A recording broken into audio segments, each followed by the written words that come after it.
ತಮಿಳುನಾಡಿನ ರಾಜಕೀಯದಲ್ಲಿ ಐತಿಹಾಸಿಕ ಜಯ ಸಾಧಿಸಿ ಮುಖ್ಯಮಂತ್ರಿಯಾಗಿ ಅಧಿಕಾರ ವಹಿಸಿಕೊಂಡಿರುವಂತಹ ನಟ ಹಾಗೂ ಟಿವಿಕೆ ಪಕ್ಷದ ನಾಯಕ ಜೋಸೆಫ್ ವಿಜಯ್ ಅವರ ಬಗ್ಗೆ ಮಾಜಿ ಪ್ರಧಾನಿ ಹಾಗೂ ಜೆಡಿಎಸ್ ವರಿಷ್ಠ ಎಚ್.ಡಿ. ದೇವೇಗೌಡರು ಮೆಚ್ಚುಗೆ ವ್ಯಕ್ತಪಡಿಸಿದ್ದಾರೆ.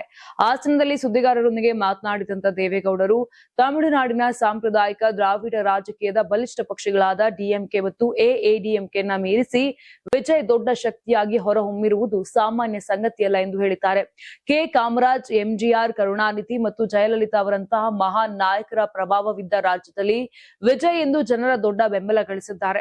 ನೀವು ಸಣ್ಣ ಆಗ್ಬೇಕಲ್ವಾ? ಅದು ಒಂದು ಉತ್ತಮ ಆಹಾರದಿಂದ ಸಣ್ಣ ಆಗ್ಬೇಕಲ್ವಾ? ಪ್ರತಿದಿನ ನಮ್ಮ ಜೀನಿ ಸ್ಲಿಮ್ ನ ಯೂಸ್ ಮಾಡಿ ಯಾವುದೇ ಸೈಡ್ ಎಫೆಕ್ಟ್ ಇಲ್ದಂಗೆ ನೀವು ಸಣ್ಣ ಆಗ್ತೀರಾ. ಅವರು ಎಲ್ಲೇ ಹೋದರೂ 40 ರಿಂದ 50 ಲಕ್ಷ ಜನರು ಸೇರುತ್ತಾರೆ. ಒಬ್ಬ ಸಾಮಾನ್ಯ ಅಸಿಸ್ಟೆಂಟ್ ಡೈರೆಕ್ಟರ್ ಮಗ ಈ ಮಟ್ಟಕ್ಕೆ ಬೆಳೆಯುವುದು ಅವರ ಕಠಿಣ ಪರಿಶ್ರಮಕ್ಕೆ ಸಾಕ್ಷಿ ಅಂತ ಗೌಡರು ಪ್ರಶಂಸಿಸಿದ್ದಾರೆ. ಇನ್ನು ಕರ್ನಾಟಕ ಮತ್ತು ತಮಿಳುನಾಡಿನ ನಡುವಿನ ನೀರಿನಂತಹ ಹಲವು ಸಮಸ್ಯೆಗಳ ಕುರಿತು ಪ್ರತಿಕ್ರಿಯಿಸಿದ ಅವರು, ಮುಂದಿನ ದಿನಗಳಲ್ಲಿ ವಿಜಯ್ ಅವರೊಂದಿಗೆ ಕುಳಿತು ಮಾತನಾಡುವ ಮೂಲಕ ಈ ಸಮಸ್ಯೆಗಳಿಗೆ ಪರಿಹಾರ ಕಂಡುಕೊಳ್ಳುವ ಸಮಯ ಬರಬಹುದು ಅಂತ ಆಶಾಭಾವನೆ ವ್ಯಕ್ತಪಡಿಸಿದ್ರು. ತಮಿಳುನಾಡಿನಲ್ಲಿ ಕಾಂಗ್ರೆಸ್ ಪಕ್ಷ ಡಿಎಂಕೆಯನ್ನ ಬಿಟ್ಟು ಟಿವಿಕೆಗೆ ಬೆಂಬಲ ನೀಡಿದ ವಿಚಾರವಾಗಿ ಮಾತನಾಡಿದ ದೇವೇಗೌಡರು, ಟಿಕೆಟ್ ಹಂಚಿಕೆ ವೇಳೆ ಸ್ಟಾಲಿನ್ ಮತ್ತು ಕಾಂಗ್ರೆಸ್ ನಡುವೆ ಭಿನ್ನಾಭಿಪ್ರಾಯ ಉಂಟಾಗಿರಬಹುದು. ಅದು ಅವರ ಪಕ್ಷದ ಆಂತರಿಕ ವಿಚಾರ. ಈಗ ಅದನ್ನು ಹೆಚ್ಚು ಚರ್ಚಿಸುವ ಅಗತ್ಯವಿಲ್ಲ ಎಂದು ತಿಳಿಸಿದ್ದಾರೆ.